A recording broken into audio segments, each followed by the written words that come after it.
The wise old owl says we all need guidance in our life. So remember, get guided with Guide Us TV. TV, first Islam channel in U.S. Thanks to all of you for watching, sharing, and spending your time with us on Guide Us TV. And remember, tell everyone, stay guided with Guide Us TV. Stay guided.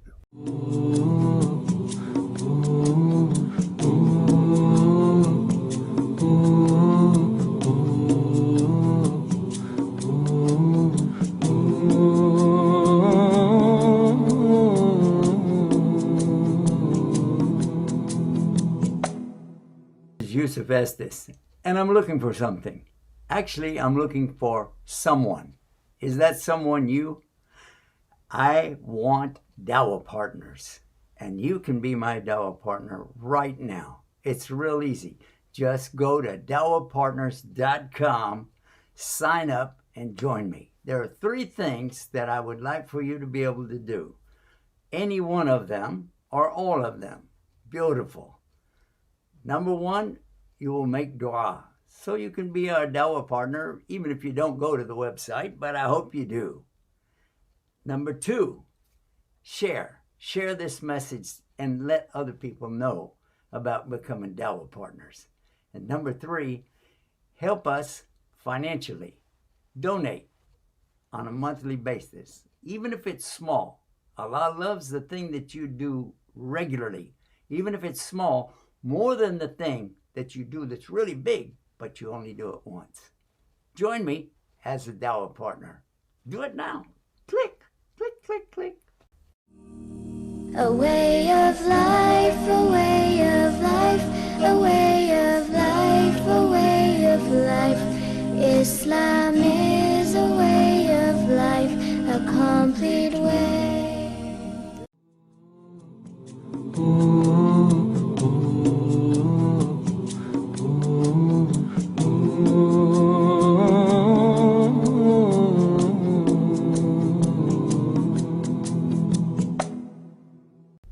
And we're coming to you almost live from our studios right here in Southern California, mashallah. And we're going to bring in our sister right now, Sister Kim. Salam alaikum. Wa alaikum assalam. How's everything doing in California? Oh, everything is, alhamdulillah, just like it's supposed to be. Tonight, our program tonight, I think what we should do is have something that we're going to talk about that's very relevant to the Muslims in America, but I'll let you talk about it. Sister, go ahead. Well, what we were discussing before the show started was the rash of mass killings that has been happening in the United States in recent months. And crime statistics have shown that shootings have gone up since the coronavirus came into effect. And the numbers keep going up and keep going up and keep going up. And, just this past Labor Day weekend in Chicago, they say that 63 people were shot in Chicago just in Labor Day weekend, 6 of them fatally. Have you heard about this?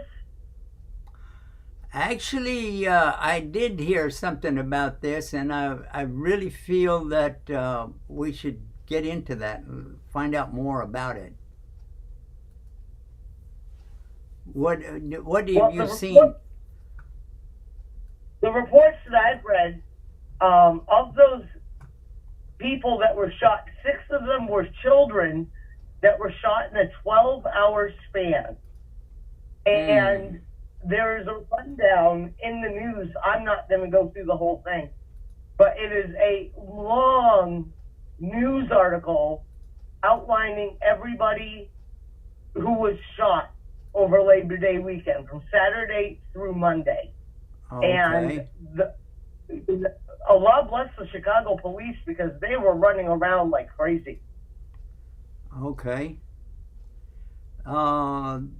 the picture I just put up was from Florida. You're talking about Chicago, right?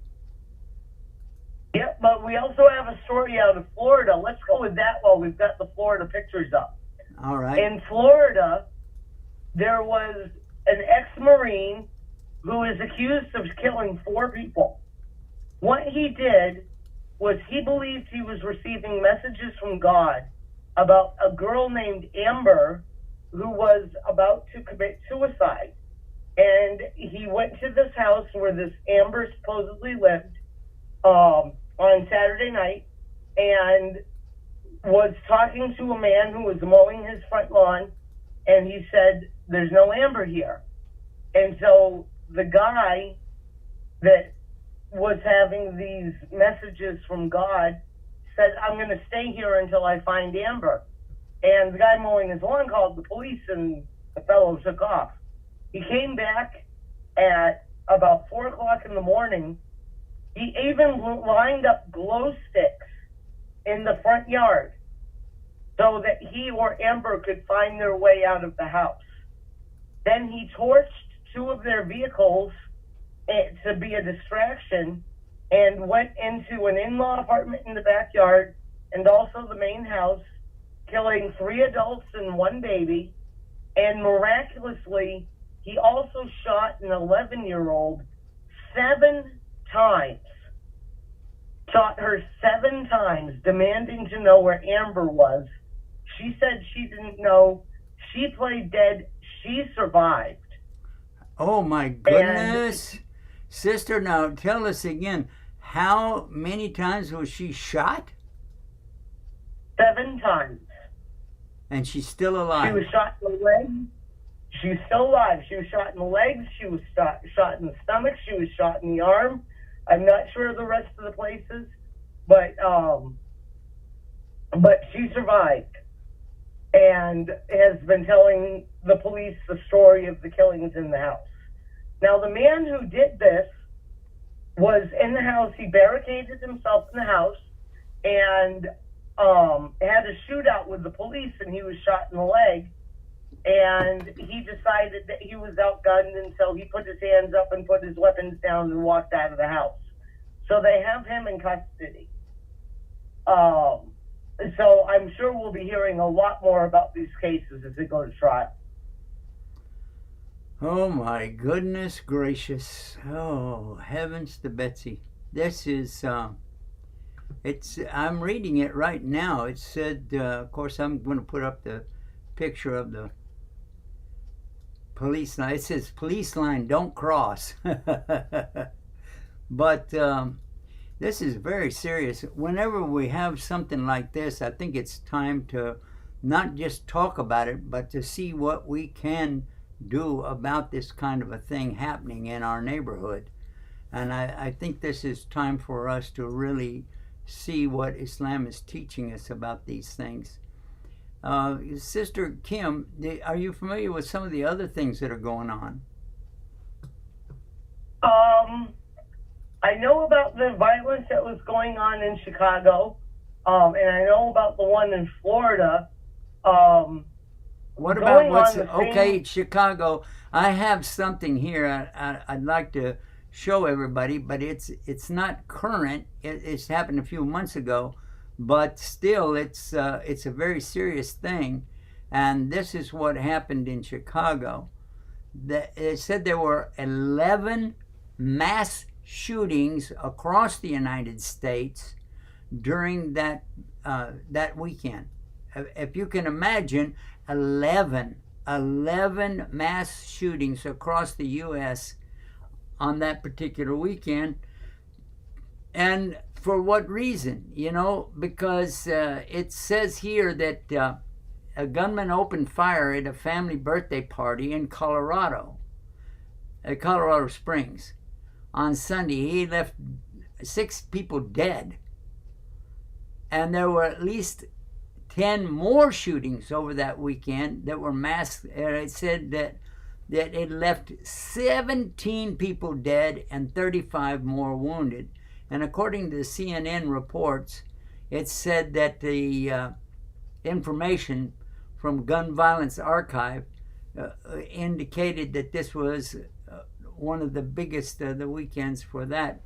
But regardless, even one person, and I wanted to talk about this because we posted this on social media earlier today, that even one life, if it's taken intentionally, it's as though that person had killed the entire of mankind. In other words, you take one life. If anybody takes one innocent person's life, they're not, engaged in a war or something like that they have to go fight. But if that's the case, that is as though they killed all of humanity. So it doesn't matter if you said 1 or 11 or 50 or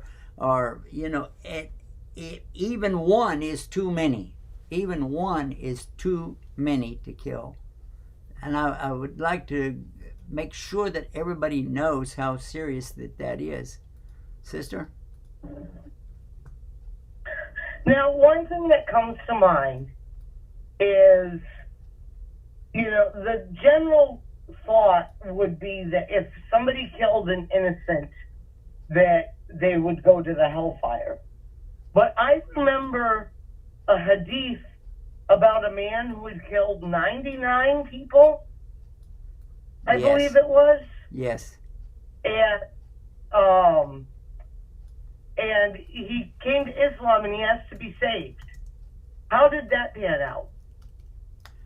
Well, okay, now that's an interesting case, but that's not exactly what we're talking about. But that is a very good question, and I think that this is a good chance for us to bring it up, because with all of these mass shootings that are going on in different places, in different environments that are going on, this is really not it's not something that should be happening, of course.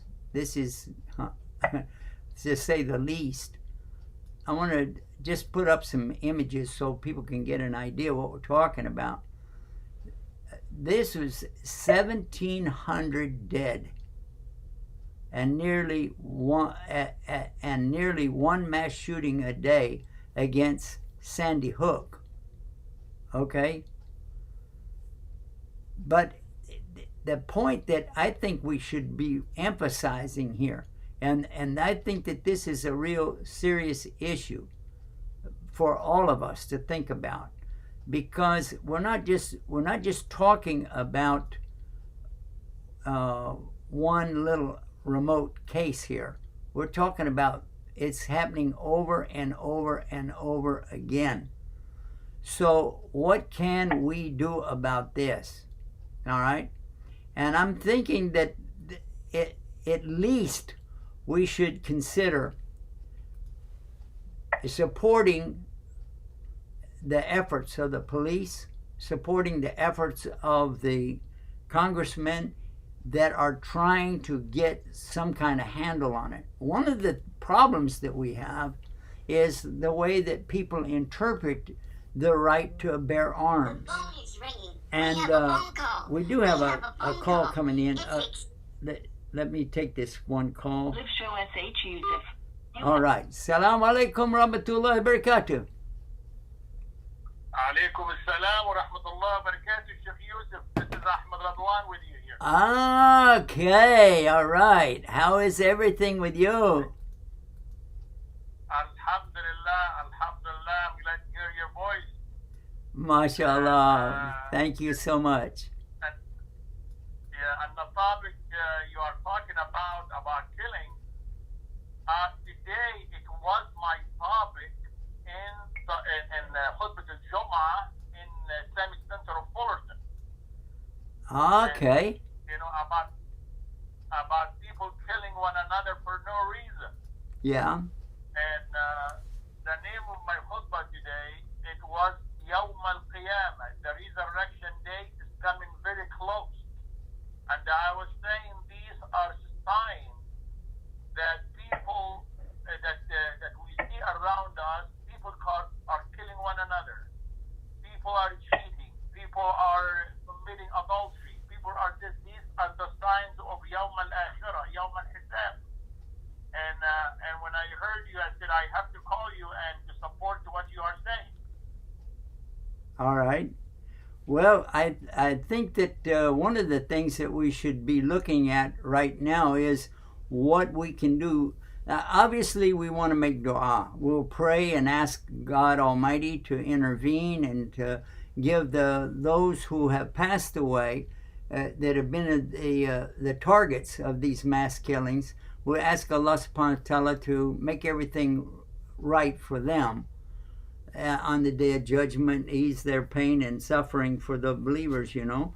But at the same time, I think one of the things we should look at, and you tell me because you're the one giving the big Juma speech about it, but I think that we should get involved and talk to people, others that have a like interest in this, and see what can be done to remove these weapons that are repeating rifles and fast shooting things from people that are not mentally balanced. Is that make any sense? Yes, I love what you are saying, and this is another great subject. I have talked about it before. These mass shooting, it happens with those machine guns and the army rifles, that the one is not belong to the civilian. Why in the world we are allowing and saying the American rights to bear arms, to carry a machine gun, it has 50 rounds or 60 rounds or 100 rounds, to do what with it? This does not belong to the street of America or any place. It belongs to the army, and it's made for one purpose and one purpose only, is to take people's life. It's not made for us to go hunt a deer or to hunt an animal. It's not made for that. So if it belongs to the army, it should stay off the street completely. Yeah, I agree with that. They say, well, I like, I agree with that 100%. Yes. If a person is saying, I like I enjoy shooting and enjoy using the machine guns, the gun and the AR-15 or whatever they call, I don't even know, Uzi or whatever these names are, they have them for all these machine or the massive shooting guns. If he likes that, please, by all means, go join the army. Go join the army to protect your country. That's it. Simple as 1, 2, 3. If you enjoy it. Also, another thing, and I want to see your opinion on this, if people they like to enjoy and doing this, it should be belong only to the shooting range. To go okay, I was just going to mention that, and I'm glad you brought that up. I think a shooting range is like, there's places for people that want to practice their golf called a driving range. And there's also shooting ranges. Yes. People can go there with registered weapons and they can shoot them off and have fun with all of that. And I'm not against that, but I'm against the idea of putting guns in the hands of people that have just come out of the military and they're upset and they're, mentally challenged from what they have experienced, and I think this is a good chance for us to talk about that. Yeah, but also, Sheikh Yusuf, respond to what I was saying. Those machine guns, if there should be a law, and they stay in the range. They should not come out to the homes or to the businesses. They stay there. You go rent a weapon, and it stays at the range. Does not come out of the building. And if we do that and apply that, no one is allowed to have machine guns to be at homes or their businesses. We will be in a safer country. And if you enjoy shooting, go to the army. Go to the army. That's simple as this. Well, a lot of people that do this, by the way, have already been in the military and they have shot people, and this is one of the problems they've got, is because there's a horrible stigma that goes along with killing even one person. Yes. And I, alhamdulillah, I have never had to kill anybody, but there are people that Alhamdulillah. out there that have had to do that because they were put into the military. They go out on the battlefield, and then they realize, if I don't kill this guy, he's going to kill me, and they start killing. Right. And once they do that, they see the person drop down, and then his blood coming out of him, and they realize, oh my God, I killed somebody. And then they try to justify it to themselves, and they keep running this story over and over in their mind. And then finally, when they see themselves killing innocent people or people related to the enemies. I saw one of the young people. This was a young person in Jerusalem, and he was saying that it was mandatory. He wasn't saying this was an option. He was saying it's mandatory to kill these little babies so that they won't grow up to be... Lord. Yeah, he said that because we know that they will grow up to be terrorists against us, and so we need to kill them, whatever it takes to wipe them off the face of the earth, because they are genetically designed to try to kill us, so we need to kill them when they're babies. And he was, he looked like a nice person, a nice gentleman, and then when these words came out of his mouth in the video that I saw, it really upset me so much. Now, I'm not saying anything about the political side, but he was talking about the Arabs, that we need to kill all of their children. And now, if you put this kind of a video out there, my God, what are you talking about? When you say something like this and you get a following, maybe some people agree with you, and they say, well, an Arab lives next door to me in Minnesota, or an Arab lives next door to me here in Taiwan, so I'm going to go kill him. He speaks Arabic, and he must be an Arab. And in fact, all the Muslims on the planet, 1/4 of the world's of the population are Muslims, and all of us, we speak some Arabic. We say Allahu Akbar, praise Allah, and we say Alhamdulillah, which means the thanks is to Allah. We'd say so many things every day. And if somebody said, oh, he spoke Arabic, he must be an Arab, I got to go kill him. Whoa. Oh, my Lord. I don't know. I did hear what you were saying before, Sheikh Yusuf, about killing the young babies because they will grow and be a terrorist. But this is not right. This is not correct at all, and disagreeing with that, of course. But I hope one day all the country, not only the United States, they wake up and remove all these massive killing guns out of the people's hand, totally. Everyone, every country around the world do that, and then we'll be in a lot safer day. And then if a person is saying and also, by the way, the hunting guns should not really carry more than 3 shots in it, because if you do not miss, if you cannot kill the deer or the animal from the first shot or the second shot or the third shot, that animal should deserve to live, and you need to go practice again. That means you're not a good shooter for you to have 10 or 15 rounds or kill. Well, now I know the other side of this story very well, because when I was a young teenager, like 13, 14, like that, I used to love to shoot my air rifle. Okay, I only had an air rifle, but my friends we lived out in the country, so my friends had shotguns. They had I had a pellet rifle. That they had a 22 caliber, and so 410, a 20 gauge, and like that. So they would be naturally upset if you said, okay, we're going to put a limit on, you can only have 3 shots. Whoa, man, but yeah, they would be like, where is that coming from? And what you would do, you would have a lot of people coming together for this particular group to support. They say they're supporting the Constitution of the United States, all right? And in a way, that's true. But at the same time, what we're trying to do is control the horrible situation that's going on right now. And we're not just talking about people shooting other people. What about people shooting themselves? Suicide. The Muslims in America are much more likely to commit suicide, as a recent report just last week. Muslims in America are more likely to commit suicide than any other group.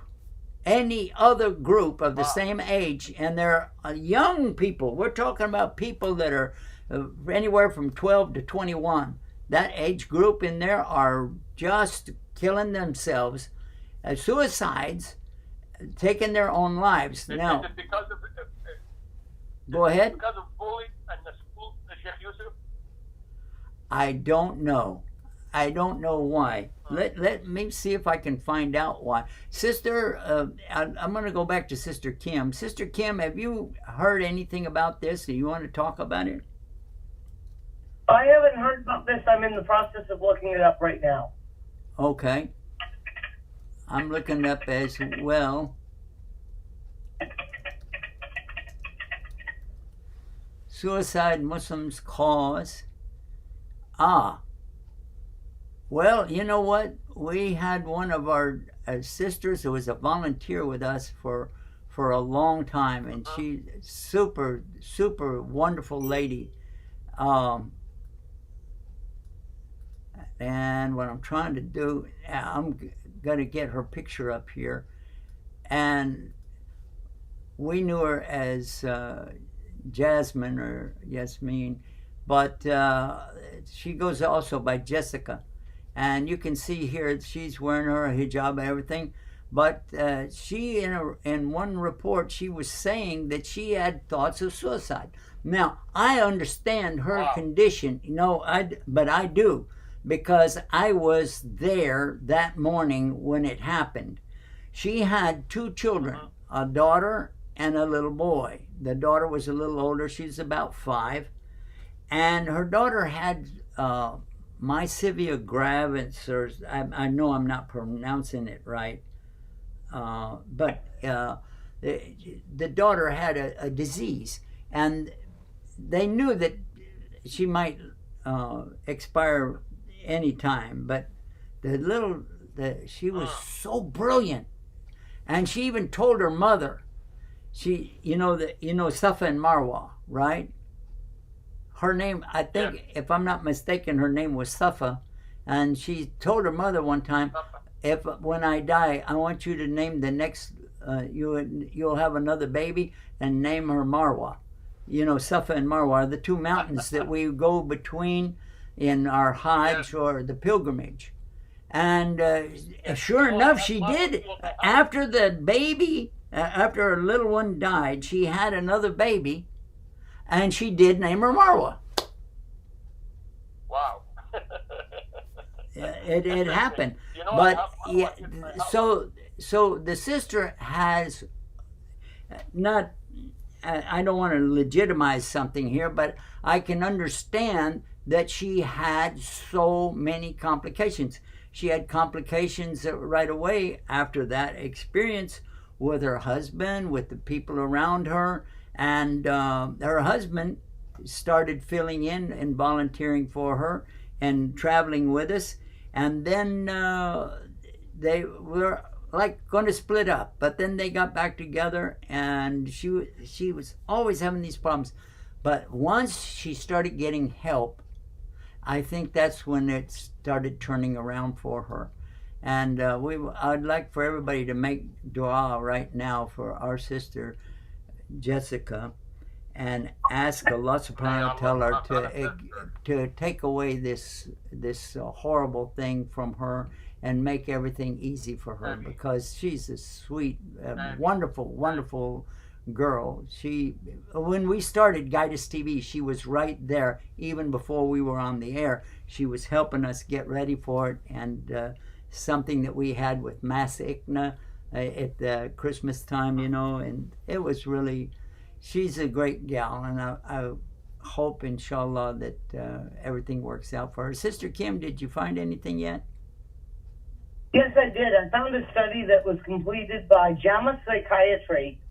Nearly 8% of Muslims in the survey reported a suicide attempt in their lifetime, compared with 6% of Catholics, 5% of Protestants, and 3.6% of Jewish respondents.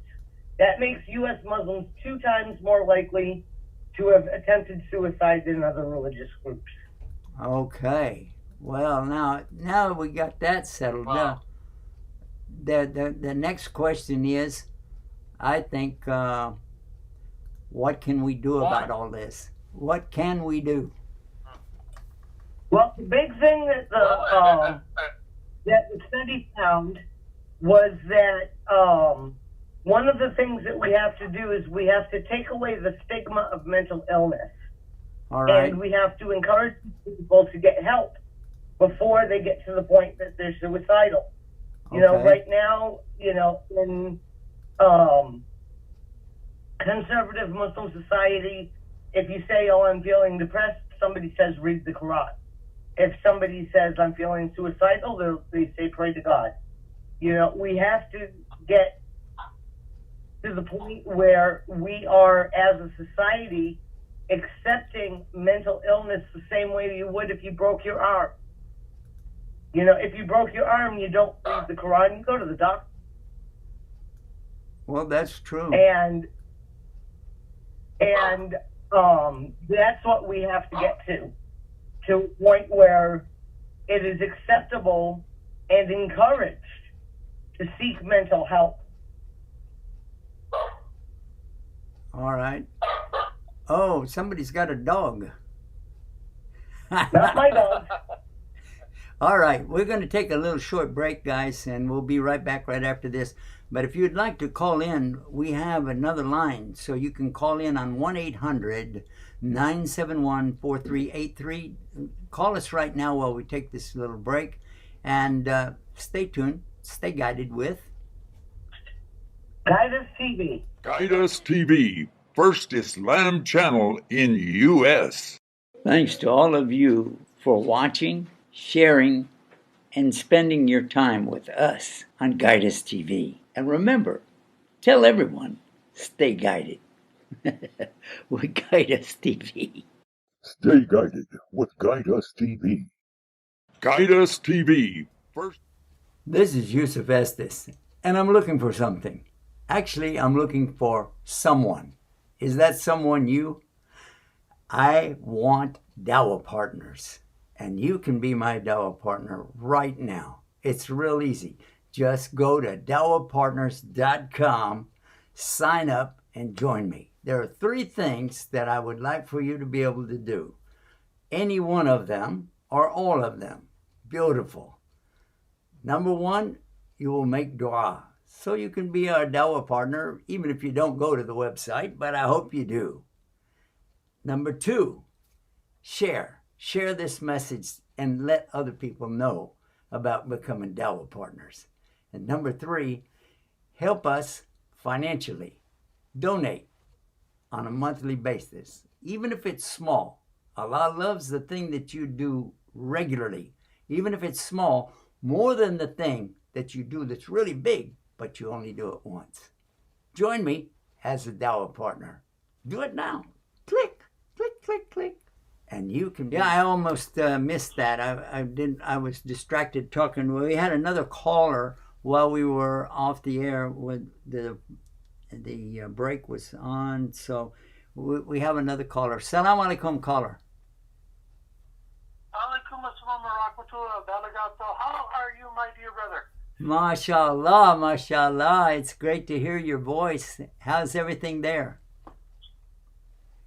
Everything's pretty good. I've been listening to tonight's show, and I really think, and I agree with Sister Kim on this, that we have to do something about the stigma about mental illness, because this is a major problem that we need to deal with in regards to helping people. I think you are right on the target right there. I think that this is something that all of us need to be aware of, and all of us need to basically do something, I think. Can I speak for a couple of minutes? Yes, please, sister, go ahead. I would like the listeners to know that I suffer from several mental illnesses. I've got generalized anxiety, I've got manic depression, I've got PTSD, and I suffer from psychosis. And I take medications every day to help me deal with my mental illness. There are side effects both of being mentally ill and also being on these medications. One of my major side effects is that it has completely fried my memory. I have very few memories for the past 5 years. I can remember my childhood crystal clear, but I can't remember what I watched on TV yesterday. My medications cause nausea, they cause sleepiness. Wait, but Because, sister, I'm having some of those kind of problems. I don't even take any medicine. I'm getting old. Go ahead, sister. Sorry, go ahead. But I feel so much better with my medications. And I think that a lot of people are afraid that, I'm going to go to a doctor and he's going to put me on meds and I'm going to turn into a zombie and I'm never going to be able to do it. No. If your meds turn you into a zombie, ask your doctor for different meds.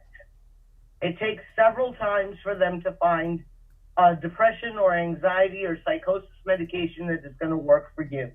Because there is no blood test that can be taken that tells you why you have a mental illness. It's kind of like shooting in the dark. You explain your symptoms and they try something that sounds like it would take care of those symptoms. Sometimes it does, sometimes it doesn't. Sometimes you've got to try something else. It took several years for me to get the right order of drugs for me to be able to cope with my mental illnesses. And it is a long process and it can be a very frustrating process. But once it's done, your life opens back up. And, I think a lot of people need to understand that going into a psychiatrist and saying, I have severe depression, and they think that, somebody's just going to sit me down in a chair and say, it's not that bad. No, it's not like that. Some people do very well through therapy. Some people do very well through medication. It's different for everybody. And people have to be able to say, I'm going to a psychiatrist. A psychiatrist can prescribe meds. A psychiatrist can also prescribe a psychologist who cannot prescribe meds, but can talk to you about your issues. And so you're probably going to see both. But you can't get help if you don't ask for it. And bundling it all up inside and trying to hide it from the world is one of the worst things that you can do, because it will drive you crazier than you already are. And it also makes the life of your family miserable because they have no idea what's going on with you. So you also have to open up to your family. You have to open up to your friends. You have to build a support network and seek the help that is out there just waiting.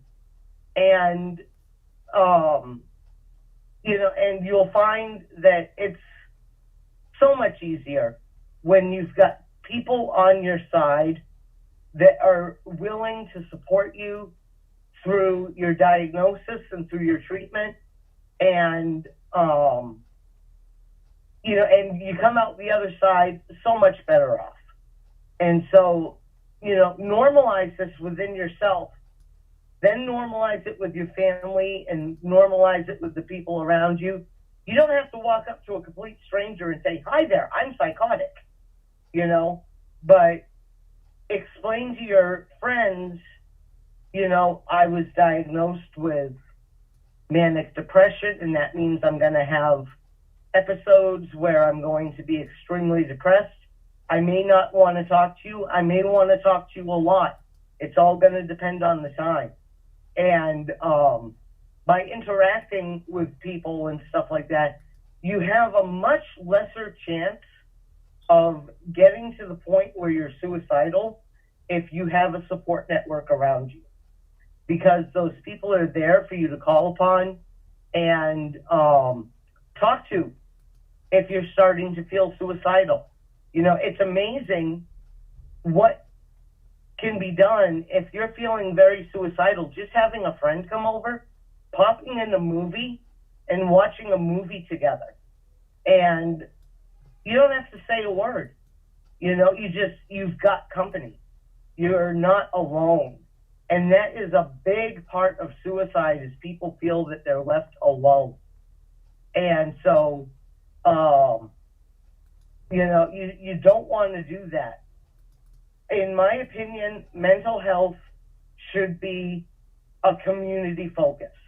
You know, we have these community focuses for cancer awareness, for autism awareness, for breast cancer awareness, for all sorts of things like that.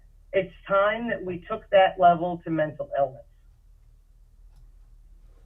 Yeah, I've been putting up a few active little cartoon things that we could relate to, and one of them was responsive to your words, and it was like you were talking for this guy.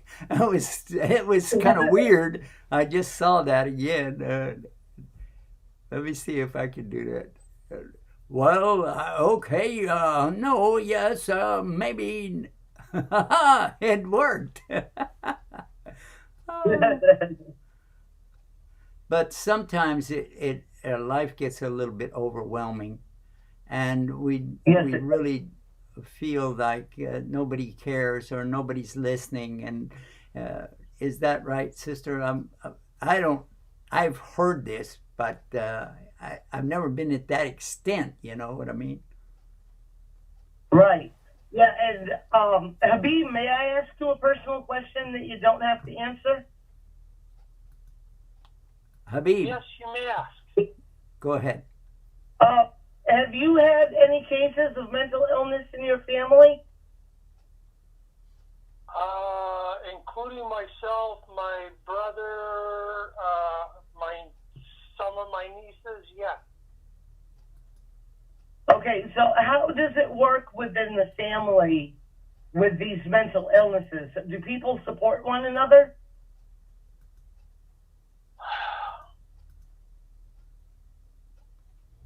That's a difficult question to ask. Most other families support one another. When it comes to my family, and because they're a very dysfunctional family, when you're looking at, okay, right now, because of the death of my oldest sister, I do not talk with any of my siblings anymore. My two brothers that are still living, I have absolutely nothing in common with them. And this has nothing to do with me being the Muslim. I just really never did. Of course, when my brother Danny, it's like I had to deal with him basically beating me up all the time when I was a kid, and it's like, do I really want to put up an arguing with this man and dealing with other things that I don't need to deal with? But in regards to some families, they support the person that has the mental illness, but it's not always the case. I can't tell if I'm on mute. Am I on mute? No, I don't think so. Okay, all right. My phone setup is different since I had to dial in a different way. Yeah, my son has mental illness as well.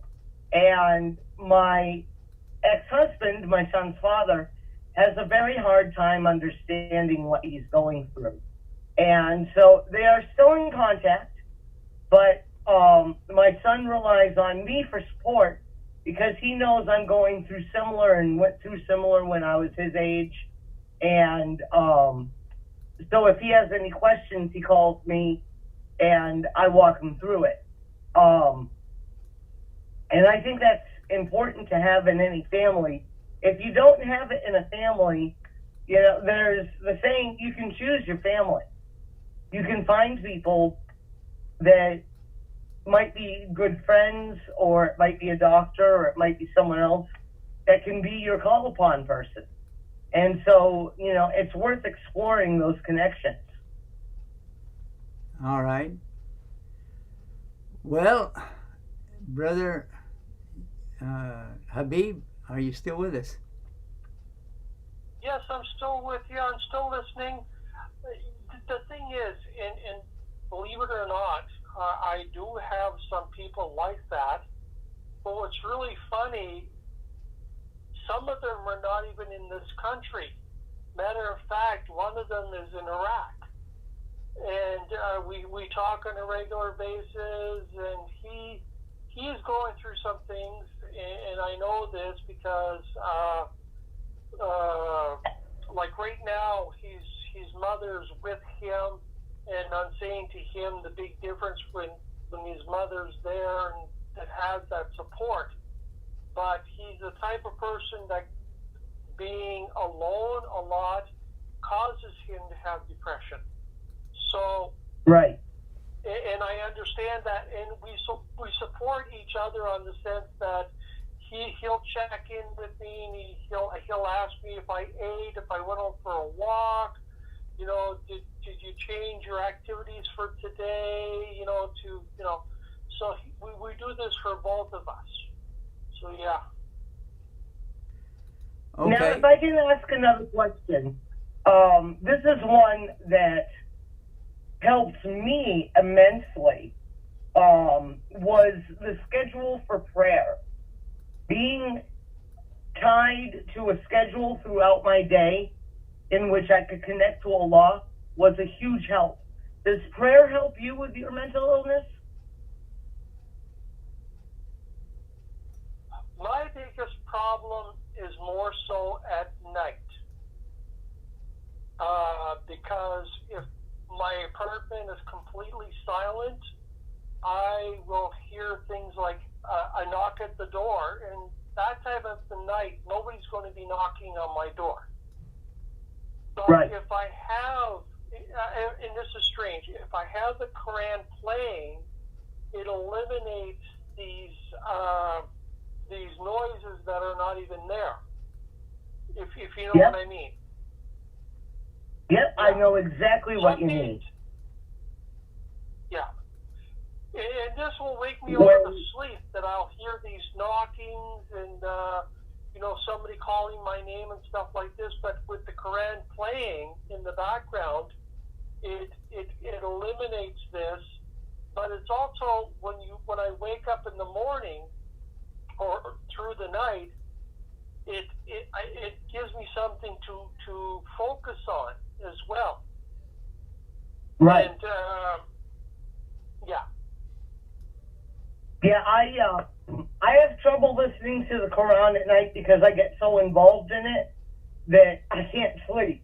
But it does, like, when I'm lying in bed and I'm having auditory hallucinations, which I have commonly, which can be anything from a knock at the door to people calling my name, to crows cawing in my ear, to puppies under my bed, and there is no under my bed. My bed is on the floor. And I'll play the Quran. I'm sorry? I have an air mattress. And it's 22 inches high, but there's no under my bed. So I know what you mean. And I'll play the Quran, and it'll stop those noises. It stops them dead in their tracks. And, mashallah, it's been such a relief to be able to know that all I have to do is reach for my phone and play the Quran, and the voices go away. Wow, that's good. I think that is really amazing in a way. I think that here's something that we have from the Quran. Okay, it said, the translation, it tells us, he said, I only complain of my suffering and my grief to Allah. And I know from Allah that which you do not know. And this is talking about how you can deal with depression with using the Quran. This is really, really good. And I encourage all the Muslims to take a moment to consider playing the Quran at night. I have something that I would like to share with everybody. What is Islam's position on people who are actively engaged in killing Muslims, including trying to kill themselves? And we find this in Surah An-Nisa, chapter 4 of the Quran. It's called the Women. So let's listen to that for just a second, and then we can talk about it. Let's listen. يا أيها الذين آمنوا لا تأكلوا أموالكم بينكم بالباطل إلا أن تكون تجارة عن تراض منكم ولا تقتلوا أنفسكم إن الله كان Inna Allaha kana bikum rahima. I really want to focus on this, what Allah says right here. Allah. Inna Allah kana bikum rahima. Let's listen to the translation now.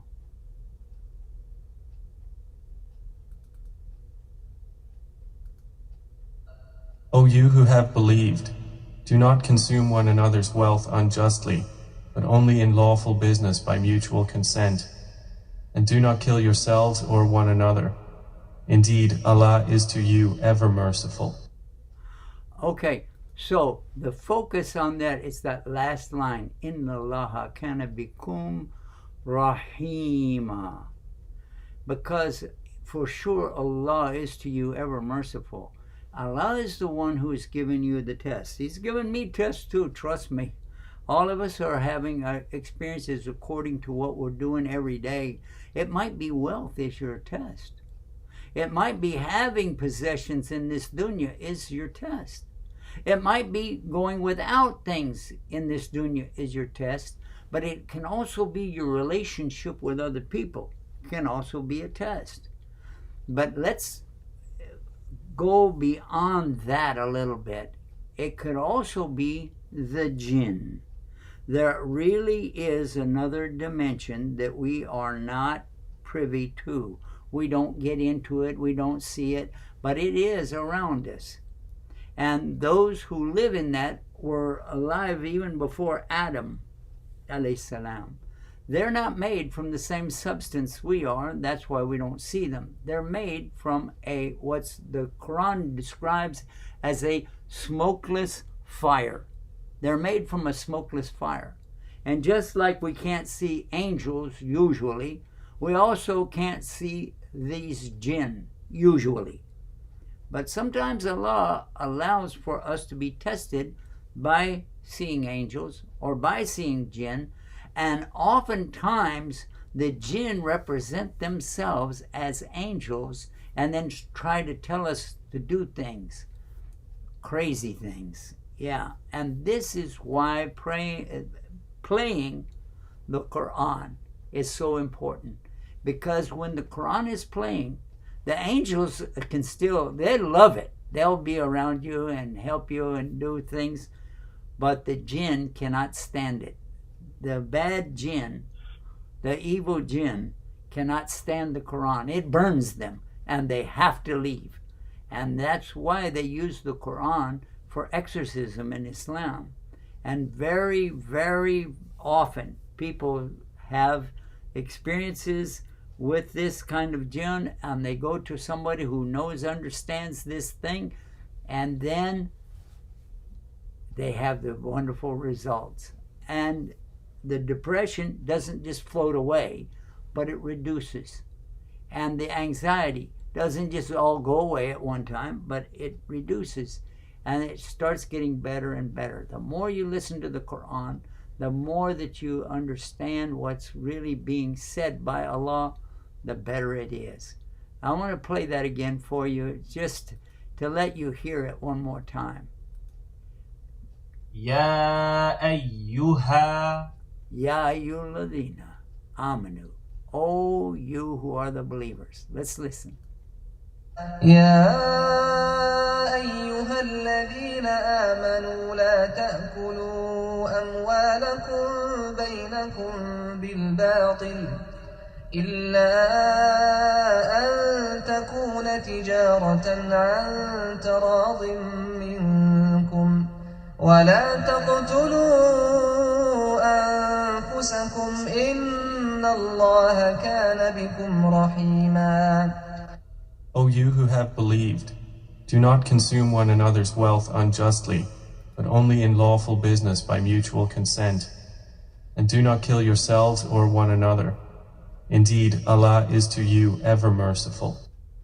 Okay, and now I wanted to kind of wrap up this program by telling you, what if somebody has killed people? Yeah, maybe it was an accident. Maybe your car hit somebody, or maybe somebody's appliance killed somebody, and maybe it was a gun that went off and somebody got killed, or maybe it was in the military. But it always has an effect on the people. Some people can become hardened by this and say, well, that doesn't bother me. No, it really has gone beyond the part of bothering you. It has made it so that you don't realize what you're doing anymore. It's really serious. Okay, so what about that? What does Islam tell us? And I wanted to share with you a story that I told Sister we'd talk about it in the program. Sister, you remember asking me about this? Yes, I do remember. Set it up for us. The story about what? The man had done what? The man that killed, and correct me if I'm wrong, 99 people and wanted to, and he said, I'm going to kill the 100th person. No, he didn't say it like that. But here's the story. Yeah, inshallah, that's a good question.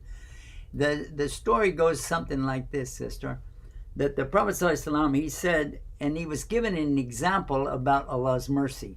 Okay, this is the whole point of it. But the man goes to a knowledgeable person, but this is a person of secular knowledge maybe, and he is well known in his area, but the person goes to him. He says, you know what? I killed 99 people. And I want to know, can I be forgiven for that? And this man, like many of us would have done, he said, no way, 99 people, my God, what are you thinking? There's no forgiveness for you. So the man killed this person too, and he made it 100. And then later he went to a knowledgeable person of Islam, somebody that understood Allah's mercy. And he told him the story. I went to a person and I said that I killed 99 people, and I asked him if I could be forgiven. He said no. So I killed him too. What do you say? Now, there's 2 points here right away. You are concerned of your own life. If I say no, I'm going to be dead too. But also, what is the answer? He said, and this is in the tafsir explaining it, because the man was influenced by the place where he was living. So this is why he gets this answer. He said to him, you must move, you can be forgiven, but you must move from this area. And when you get to such and such a place, Allah will forgive you. So the man started on the journey, but he died along the way. So he didn't get to the place that the person had told him to go to. All right? Now here's the problem. The angels come to take his soul. They're saying, well, what are we going to take this guy? Well, he didn't get to the place, so he's not forgiven. But the angel said, yeah, but he was trying to go. So they got a measure, and they started measuring it. And they said, if he's closer to the place that he came from, then he'll go to the hell. But if he's closer to the place that he's going to, then we'll take him to the Jannah, the paradise. And sure enough, he had not gotten even halfway. So it looks like what? And that's it. We got to go. Yeah. So the answer is that Allah stretched it out so that he was closer to the other place, because Allah's mercy is always with us. Allah's mercy is always with us. Remember that. Remember that. Remember that. Allah's mercy is always with us. Stay tuned and stay guided with Guidus TV. This is Yusuf Estes, and I'm looking for something. Actually, I'm looking for someone. Is that someone you? I want Dawah partners, and you can be my Dawah partner right now. It's real easy.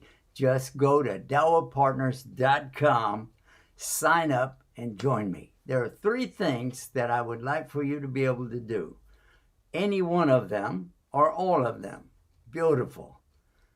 Number 1, you will make dua. So you can be our Dawah partner, even if you don't go to the website, but I hope you do. Number 2, share. Share this message and let other people know about becoming Dawah partners. And number 3, help us financially. Donate on a monthly basis, even if it's small. Allah loves the thing that you do regularly, even if it's small, more than the thing that you do that's really big, but you only do it once. Join me as a Dawah partner. Do it now. Click, click, click, click.